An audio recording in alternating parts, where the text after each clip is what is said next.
Hey, it's Parker Fleming. You might know me on Twitter as at Stats of War.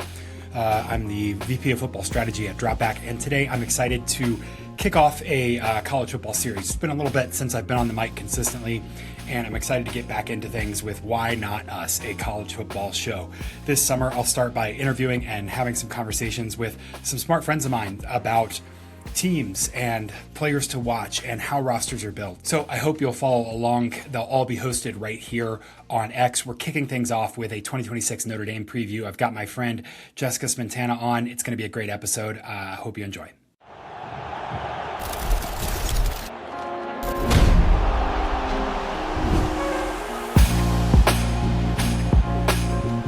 Hello, I am Parker Fleming, the VP of Football Strategy at Dropback, and I have with me today my friend Jessica Smetana. You might know her from the Levitard Show, from the Echoes podcast, or on social media, Jessica_Smetana everywhere. And today we're going to talk a little bit about Notre Dame's 2026 season. Jessica, how are you today? I'm feeling really excited that we are just a few weeks away from the season finally starting.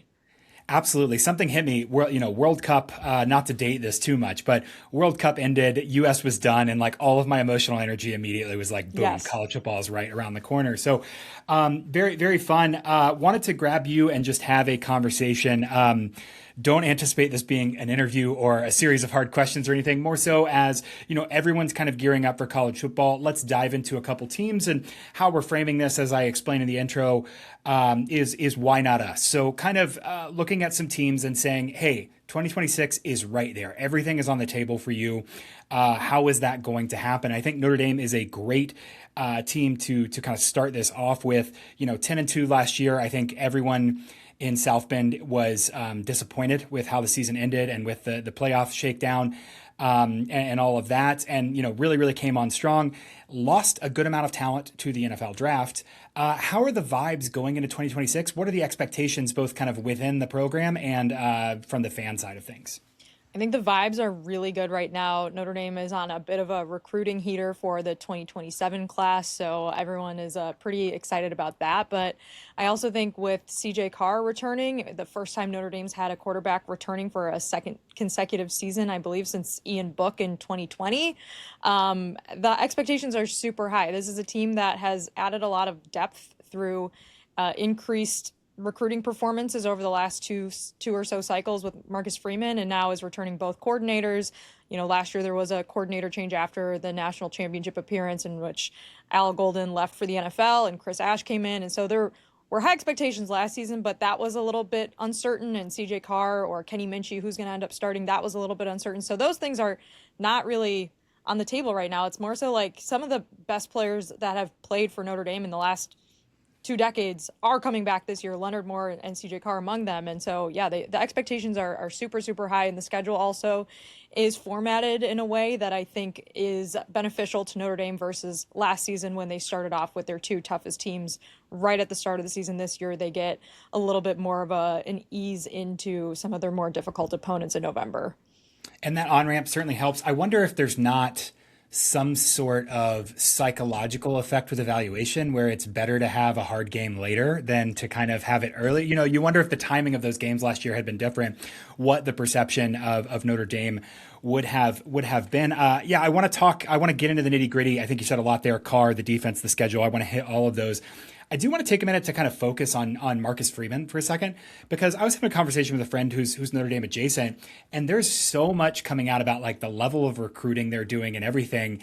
And I asked the question just because I'm an inherent cynic, not because I don't appreciate what Marcus Freeman's doing. I was like, man, is this really the guy, or are we ahead of our skis kind of with what he's doing? But you look at the retention, you look at the recruiting that they're able to do, you look how he navigated handling something that could have turned a locker room entirely sour and poisoned the offseason with the playoff last year. I mean, it looks like the recruiting and the team building and the chemistry, which is so important in college football, that maybe nobody's doing it better than Marcus Freeman right now. I think he's certainly the best person for the job at Notre Dame. I think he has a lot of energy. He has a lot of excitement around him. I think the players really like him, but he is also not, people, always use the term like players coach or like he's, the friend of the players, whatever. I don't think that's the case. I think he respects the players on the team, but he also is pretty hard on them, which is what makes him ultimately a good coach, that he's able to like help develop a lot of the talent around this team and make them into a good team and not just a group of good, talented players. But, operating within the framework of Notre Dame, not the easiest. Obviously, Brian Kelly did a really good job over a decade kind of building Notre Dame back up into a legitimate football program, but left a lot of things to be desired. I think a lot of meat on the bone in terms of recruiting. And I think Notre Dame as an institution has sort of committed more resources over the last few years as NIL has become, one of the most important things now in recruiting and in retention. And I think Marcus Freeman, the timing couldn't have been better. I think he is the right person for that because he is such a good coach, but he is also someone who's able to, I think, maneuver around Notre Dame in ways that Brian Kelly never really was able to, and people really like working with him and for him.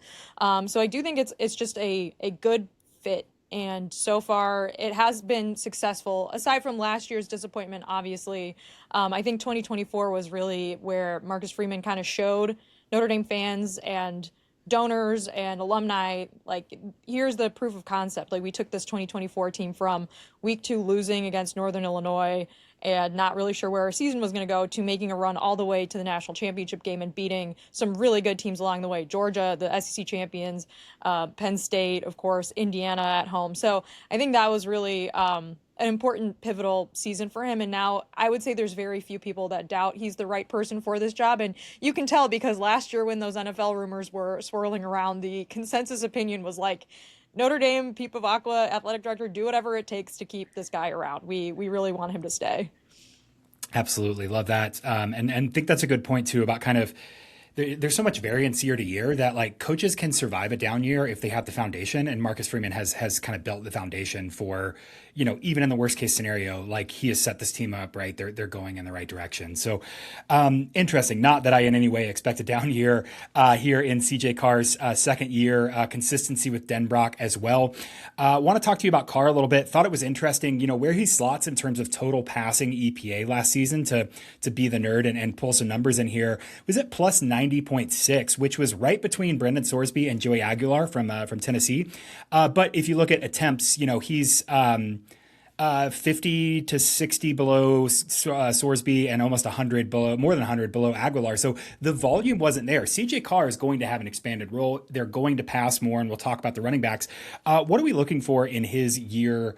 His presumable breakout year. I don't know if you heard like the McElroy show or McShay show where he said, this could be the best Notre Dame quarterback of our lifetime. And I think there's big things being said about Carr. What's your read on kind of what he looks to do as he expands his role a little bit more and leads this offense? Yeah, I think that's all certainly true. I think expanding his role is going to be the big thing here. So I think last year CJ was incredibly impressive coming into his first start on the road at Miami. And I think that if Notre Dame could redo that game, they probably would have called the game a little bit differently and kind of let him take the top off a little bit more in that one. And I think that's probably what they'll do this season. I think maybe there were some nerves that he was pressing too much or, had those like first season jitters and would turn the ball over. But I think throughout the season, you mentioned like he didn't drop back a ton, but when he did, he was super efficient. He doesn't turn the ball over a lot. He's very smart in reading defenses. His mechanics are very sound. And I think Notre Dame kind of just kept it simple for him because they did have Jadarian Price and Jeremiah Love there who were just breaking off these incredible, 90-plus yard runs every other weekend last season. And they're not going to have that this year. So I think it is going to look a little bit different because of the personnel. But at the same time, I'm excited because I think Mike Denbrock has shown that he is a very versatile offensive coordinator. He's coached a lot of different types of quarterbacks, even in the span of the last 2 years, going from Riley Leonard, someone who Notre Dame rarely threw, I shouldn't say rarely, but their percentage of deep ball passes was like somewhere in like the 110s, right? And with CJ Carr last year, they ranked 8th in deep ball pass percentage. So like they're just going to call a different offense with a quarterback like CJ, who's not going to be as heavy in the design QB run game as someone like Riley Leonard was. And I think Denbrock has shown that he can adjust based off of that. So even though you have a much different skill set in your running back room now, I think that will be the adjustment. And I think some of the numbers for Carr will probably be a little bit higher this year. I don't think any of his numbers were very gaudy last year. I think it was 24 touchdowns, 6 interceptions, like 2,700 yards or something like that. But I think he'll probably be dropping back more, probably will be passing more this year. And the other thing is, I think, he he can move, he's mobile, but he doesn't really want to. And I'm curious to see if that's something that he'll do more of now. I think pass protection and run protection is going to be something I'm super interested to see from a little bit of a reshuffled offensive line. Absolutely. And Carr, I think that's a good point about kind of you bringing up the depth of target. And, I still maintain that like Trevor Lawrence and Tua just broke our brains for a couple years. There's like that and COVID happened and we're like, oh, quarterbacks should just walk on campus and be NFL ready. And that kind of threw it off. And I think we're coming back to earth. And you see that a lot with college teams where they just take away a bunch of the menu and say like, hey, I know you've got the arm. I want you to make the easy throw to our stud. And then we're going to substitute for runs. And the value this year is like that average depth of target should come down as they substitute these intermediate throws that are going to require some more reads and some diagnosing from Carr and then potentially, give you more top end of the offense, but he's going to be throwing it more. Whereas last year, hey, I need 6 yards. I've got a Jeremiah Love for that. Now it's like, how do we layer the offense and let you work through it? So, some evidence of quarterback development from Denbrock there is they're going to be substituting some more of those intermediate throws. Definitely. I agree. I also think one interesting personnel note is that last year Notre Dame had a very shallow depth in their tight end room, and Denbrock is someone who I think likes to use tight ends a lot in the blocking and in the pass game. And so going from a season before, you had Mitchell Evans, who plays in the NFL now, really good tight end, to last year, a few pretty bad injuries, and there wasn't Eli Raridon, who got drafted in the third round by the Patriots. He was really, really good, but behind him there wasn't a ton of depth. And I think this year there is more depth, and Notre Dame has a couple younger tight end players that could be real difference makers there. And I do think that in the immediate or intermediate pass game, those are players that Notre Dame just didn't have a ton of last year and couldn't really incorporate into the offense quite as much. Absolutely. And that's a great transition to kind of into the weapons around Carr and what this offense is going to look like. Obviously, you lose Fields, kind of your top receiver there. Jordan Faison in 20% target share last season was third among returners in first down rate, which is, again, I think in college football, you're running to stay ahead of schedule and you're passing to get a first down or a touchdown, right? And so how much are you involved in that? Really, really good. Some options. I want to talk about him and then some options around him. Like Greathouse, is he healthy? Is he going to show us like what he showed us in that one game? Is that going to be, something that we see? Who else is around him? What does this wide receiver room look like? Well, I think Faison is super underrated, and he's now solely focused on football. He was someone who was a dual sport athlete playing on Notre Dame's lacrosse team. Notre Dame's got a national championship caliber lacrosse team. So he decided, like, I'm focusing this thing right on football. And so the reports on him is that even as good as he was the last couple seasons, like he, having doubled down now on football in the spring, he's looking even better. And he is someone that can get you a first down and can create yards after contact and is just a great weapon for CJ Carr. And like I said, I think a super underrated one, just given who else is on this team. Jaden Greathouse, he didn't really practice a lot over the springtime. He has some sort of hamstring injury. I think he would have played in the playoff had Notre Dame made it last year. That was what they were, intimating, that he was just waiting out the rest of the season. Well, guess what? Notre Dame didn't make the playoff, so we didn't get to see him play at the end of the season last year.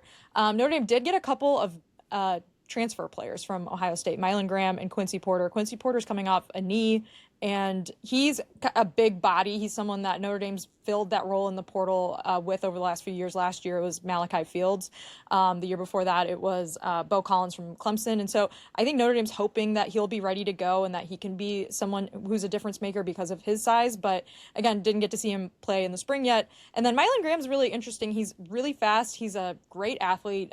Saw him play in the spring game. I thought he was pretty good. He kind of pops on the screen, but again, he didn't play that much last year, so hasn't played for Notre Dame yet in an actual game. So a little bit of an unknown there.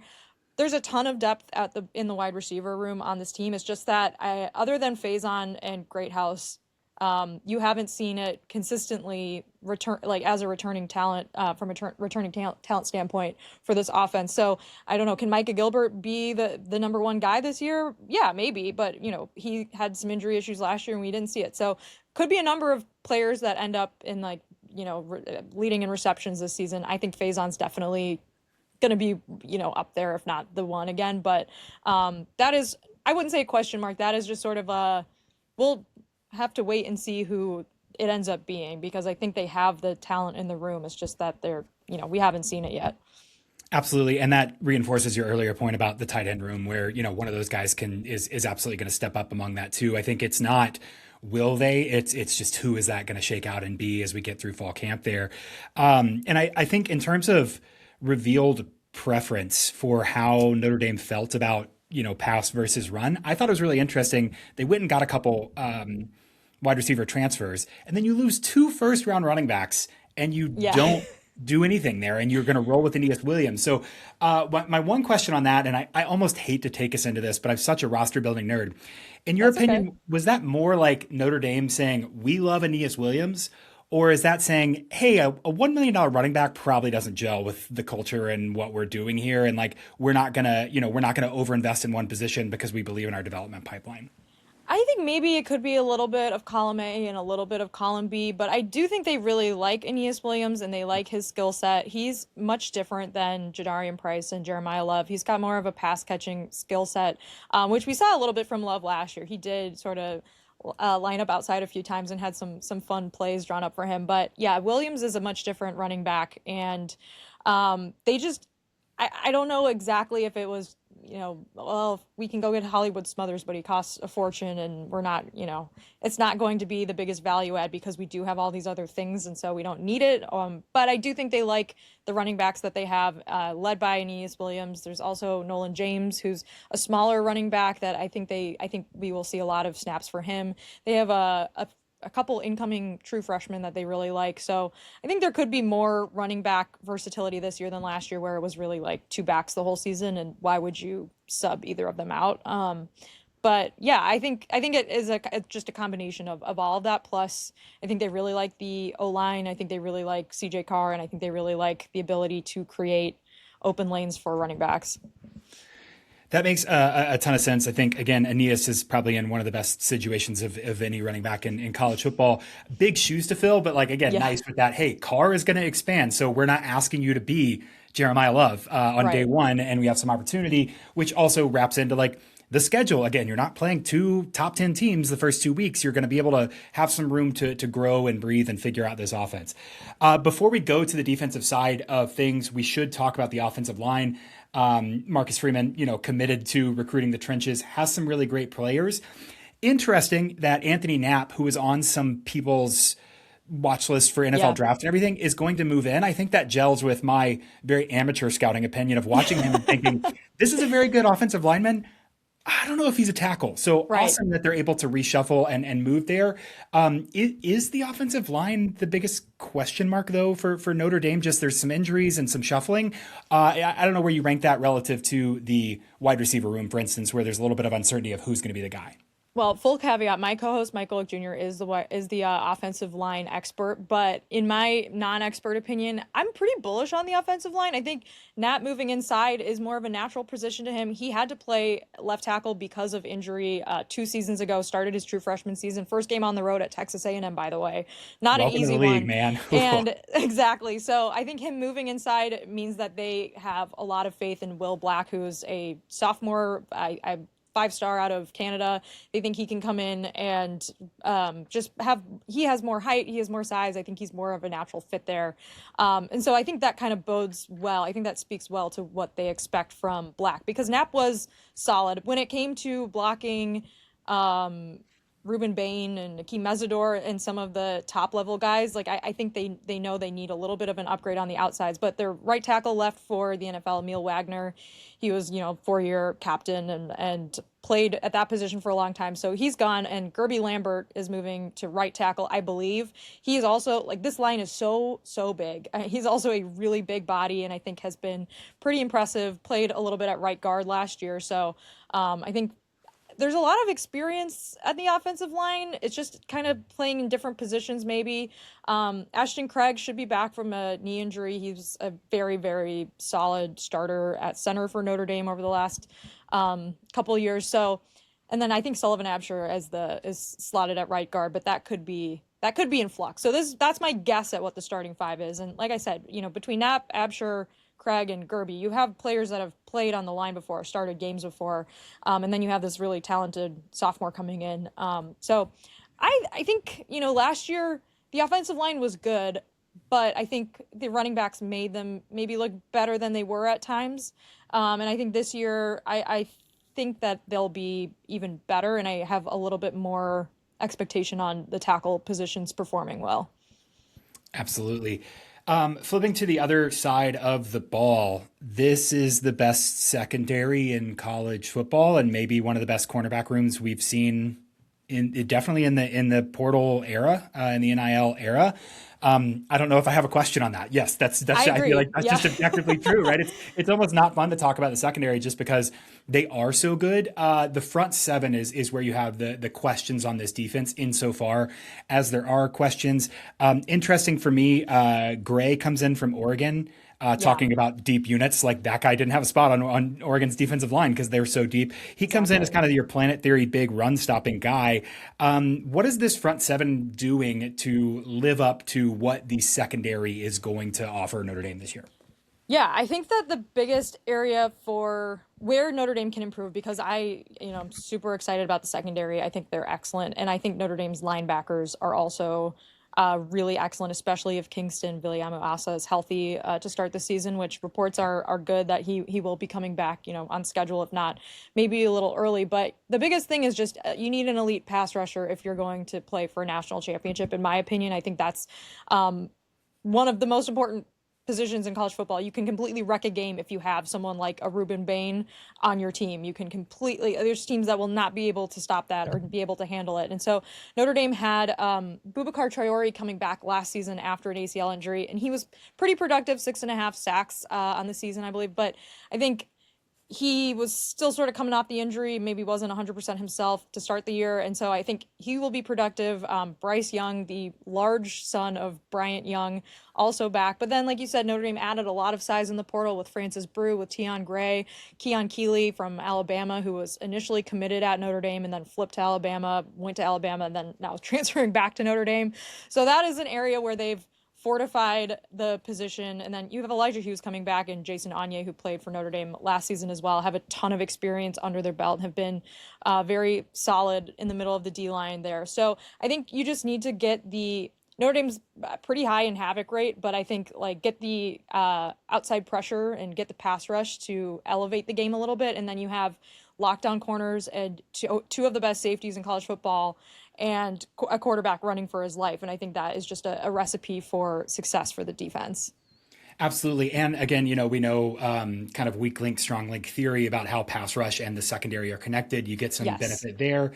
That is something that Marcus Freeman harped on a lot last season. So yes. Yeah, absolutely. And I mean, it's not even, a lot of times in college football, your best cornerback will have very few targets because if he's good, you just throw away with him. Correct.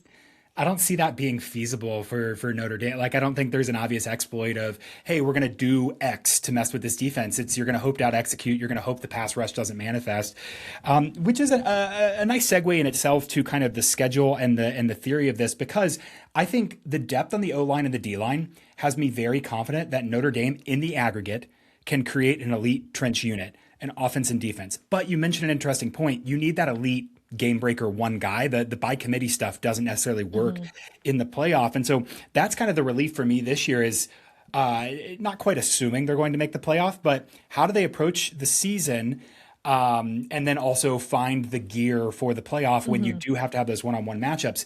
Ohio State last year talking about load management. I wonder if some coaches kind of got a little bit of poisoned on that because it looked like Ohio State in clutch moments wasn't, they hadn't faced that adversity and they weren't able to hit that gear. Notre Dame's schedule sets itself up nicely for committee load management, but they also have to have an eye for, all right, when stuff hits the fan, who is the peak. So, schedule wise, looking at kind of how this breaks, how do you think they're going to approach that problem? What games kind of stand out to you? Yeah, so I think the three most difficult games of the season, at least on paper, don't start until October 17th at BYU. And then a couple weeks later, you have Miami in South Bend. And then 2 weeks after that, SMU in South Bend. So I am the one thing about load management that I am curious about this season is now with the new eligibility rules, how is that going to impact which players play and when? Because there's so many times in the past where you've had a player who gets injured and then the backup is someone who's already played their 4 games and a coach is like, well, we're sitting them, versus now you can kind of manage your entire team when you want to. So that is a really interesting thing I'm going to keep an eye on this year, because Notre Dame does have so many freshmen coming in that are 5-star players or highly recruited 4-star players. And obviously you want to keep all of them happy, but you also want to win games. And like you said, make sure you can figure out how to dig deep in the clutch when you're late in the season and trying to figure out how to win a game. So strategically, I'm curious how that goes. But I think like really after the Wisconsin game in week 1, I think the season will sort of crescendo towards those 3 games that I mentioned. And so Notre Dame will have to be in top form for those and figure out what that looks like. I anticipate, Rice, Michigan State, Purdue, North Carolina, like those are all teams that I think in previous years I'd be like, here's a trap game, but now I'm like, Notre Dame really should be winning all of those games if they want to take themselves seriously. So maybe you would see some younger players in those. But then that's sort of the beauty of it, is that now late in the season when they are playing Syracuse on the road to end the year, or Boston College because Syracuse because USC is no longer on the schedule, and Boston College, who is still on the schedule because of the ACC tie, and maybe you will see a little bit more of that roster management, but it just seems antithetical to everything that Marcus Freeman sort of preaches. So I'm very fascinated to see how that works. Absolutely. And Wisconsin to start the season, I think, is no joke. I'm not predicting, something crazy for them, but like they had some interesting O-linemen. Colton Joseph, I think, was very Colton fun. Joseph is very fun. I agree Yeah. with you. I was looking at Colton Joseph highlights a few months ago, and I was like, oh my God, I got a pit in my stomach for week 1 at Lambeau Field, and I had to like slap myself in the face to snap out of it. But yeah, I think, and Wisconsin has like been digging their way out of the hole that they were in for the first couple of Fickell years. I don't think they're going to be atrocious, but like we talked about with Notre Dame's defense, you have so much returning production on that defense. I think 66% of their returning snaps are back at their respective positions. 73% of defensive snaps. Like that is a team that has played a lot of football and is going to hopefully be ready to go. Yeah, absolutely. I had flagged like that North Carolina, Stanford, BYU, Navy kind of back to back. I was like, that could be a little tricky. As I dive deeper into this, I'm like, I just don't, I mean, you're not going to Stanford. Navy, we saw last year that like the talent differential is there, even as it as a physical. And so that was the one place I'd kind of circled besides the obvious peaks of Miami and SMU. Yeah. Like that's your season. You need to win those games.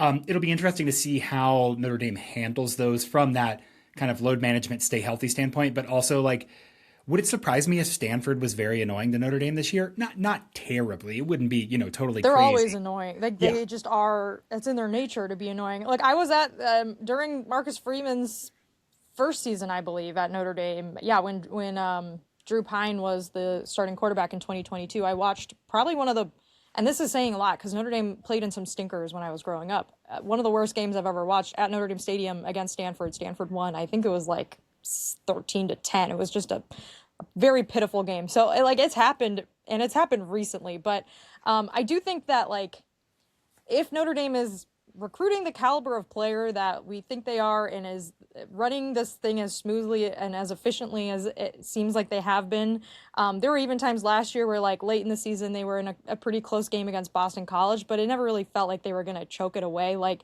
maybe they had in a couple other games in Marcus Freeman's earlier seasons. Like this team would just kind of out to use Marcus Freeman's words, out meet the other team just with physicality in the fourth quarter, and that's sort of what happened.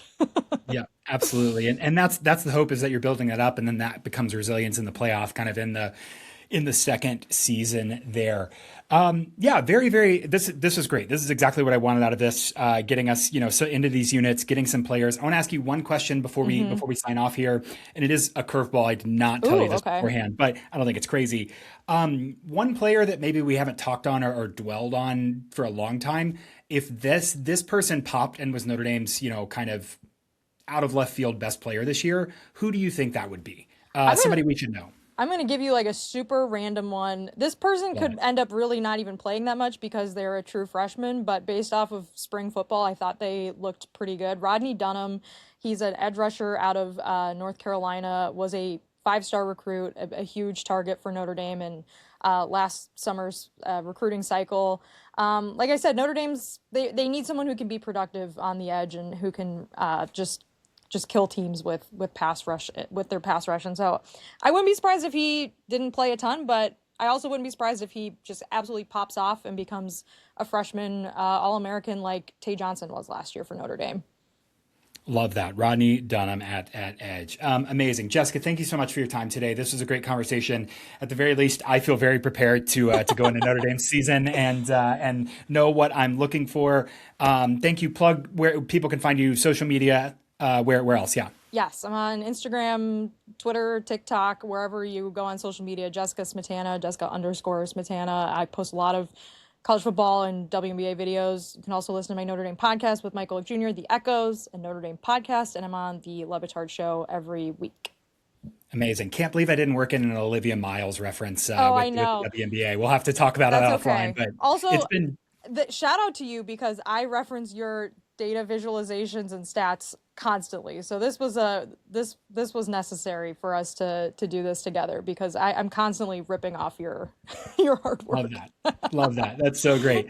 Thanks so much. We'll talk again soon. Thanks. Bye.